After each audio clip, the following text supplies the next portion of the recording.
if you ever want to test friendship, work ethic, anything, do a podcast. Yeah. Do it every week. Do it when you don't even feel. I'm just saying, do a podcast, right? Do something that is going to create daily or weekly situations, right? It'll test you real quick. We are sad to say that we have received news that a group, well, I would say group, but a duo that someone inspired us, right? Bro, devastated. Has called it to an end. Desus and Mero, I don't know, broke up, kind of separated. Like, they're just no longer together. You know what I mean? No longer together. Now,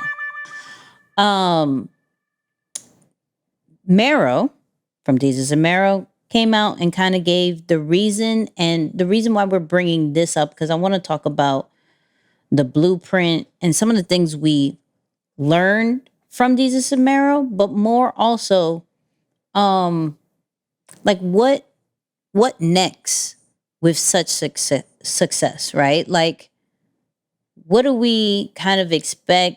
Do we expect kind of going in the background? Do we expect how do we leverage the success that we have at this moment? So let's hear what Mero has to say. Yeah, I mean, it's just natural progression, man. You know what I mean? Like, it's like we said on the podcast, it's Hollywood, baby. You know what I mean? Like, you develop strengths and things that you want to explore and do. You know what I mean? And then, things come through naturally. Things just happen like naturally, you know, and it's business at the end of the day. Like Spike Jones said on the Vice Land show, everything is finite. I really want to hear what Moose has to say. Man, so the crazy thing is, of course, I came across Desus and Mero during the pandemic. Believe it or not, I've heard and seen some of their stuff briefly, but I never dove in. Mm-hmm.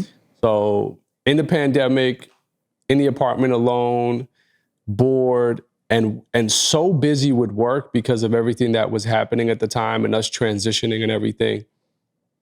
That used to be my escape. Like the final hour of the day, just tuning into their stuff, I'm hysterically laughing, just absolutely amazed at how natural and organic and spot on they are to the New York experience. Mm-hmm. Because they're two kids from New York, from the Bronx, who couldn't have really polarized the New York experience any better. I thought it was spot on. So as a New Yorker, I'm super in tune.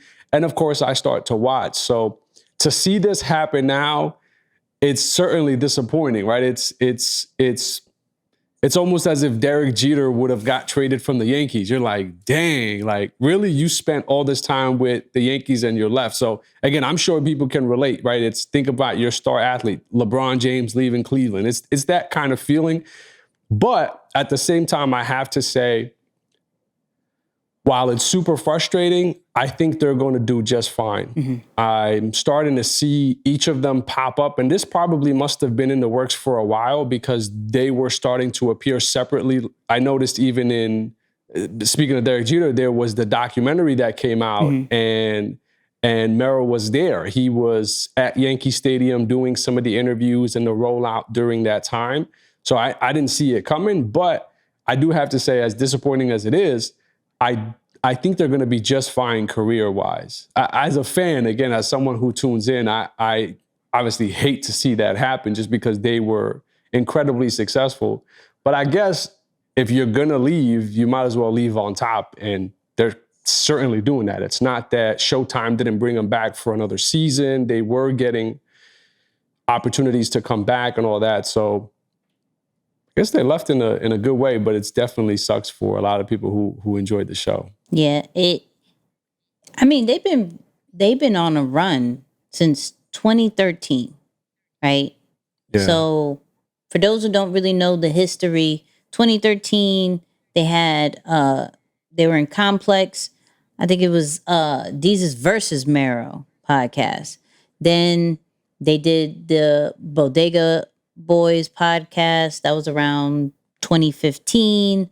We have Viceland, which created so many viral moments, right? And that was 2016. And in 2019, Showtime with over 200 episodes. Like, these are two guys from New York doing Showtime, like, off of just Crazy. perspectives, funniness. They've definitely paved the way for a lot of people. Now, based off what Mero said, awesome, just, wanting to do other stuff from 2013 to now, I ain't mad that it's like, okay, like, how long did you want to do this? Because I think now our original reason of growing this maybe have been met, and now I want to do other things, and that's perfectly fine. Now, of course, once again, we are not the gossip people. There is stuff stirring around of why it may be, they have broken up, but we can only go based off the facts of what is being put out there by them. And if you're going to say creative differences, not creative differences, just to do other creative things, right? I think that's fine. I think it's due. Over 200 episodes on Showtime alone, and that's just from 2019 to now. What?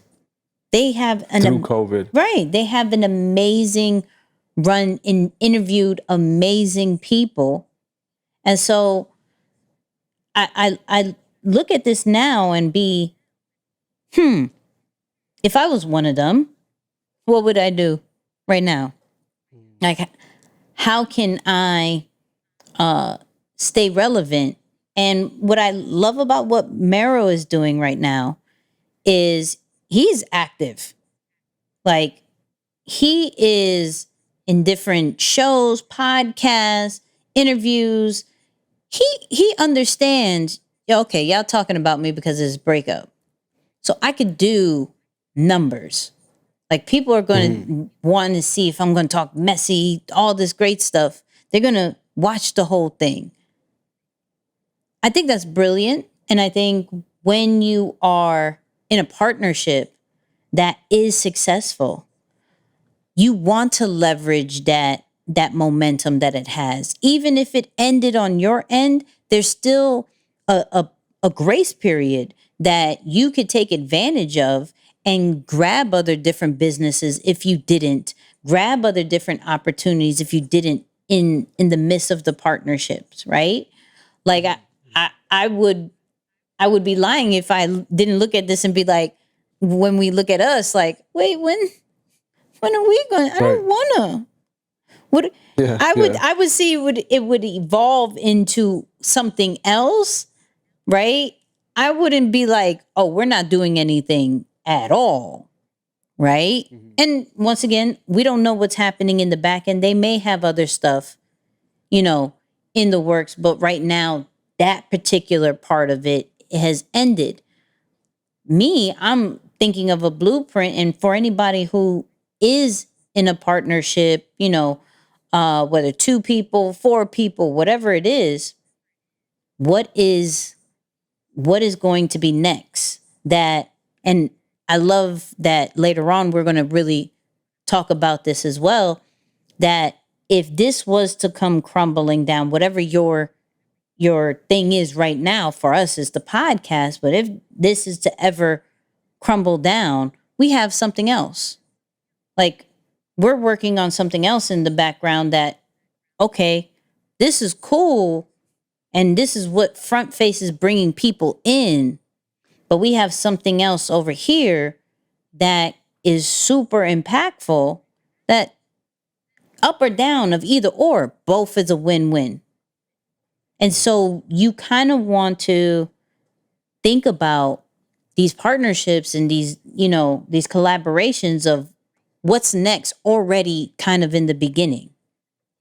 I was already in the beginning like, okay, I'm doing business with Moose. I don't know how, I don't know what, I'm gonna figure it out, but we gonna do something longer than this. This is just to see how could, because this is, if you ever want to test friendship, work ethic, anything, do a podcast. Yeah. Do it every week. Do it when you don't even feel. I'm just saying, do a podcast, right? Do something that is going to create daily or weekly situations, right? It'll test you real quick. So they've been tested multiple times. Maybe they were just like, hey, I wanna do this. I wanna do that. I wanna start interviewing other people solo. You know, like, what does it mean? Yeah, and I get it, because in the way that they're signed up to do business, they have to travel, they have to do shows and be at the same place at the same time. They're almost in a relationship together. Yes. They have to do so much together because they're live. So granted, our show is virtual. Once we're done recording, we each go home immediately. We are home. So it's a convenience. So I understand some of the elements that I'm sure make it challenging for people to stay in partnership that long.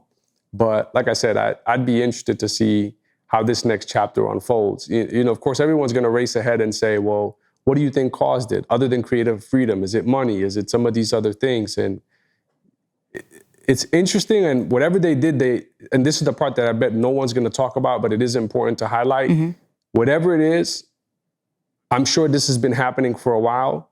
And by watching the shows or watching them, you could have never thought that was coming up, because they still continue to operate at a standard of excellence and just put out great work. So that's something that I think also deserves a round of respect, that regardless of what was happening, they still kept things clean on the front end. They acted like professionals. They put out great quality work. So that part has to be acknowledged. Listen, from a podcast to a whole late night premiere show, that's huge. Yeah. That's nothing to go. Live audiences, the whole nine. Listen, I'm just saying. Respect. We started with a podcast, so yeah. I want a late night show now. Oh no, I don't want a late night show. I want prime time. But we're gonna talk about that another time. We're gonna talk about that another time.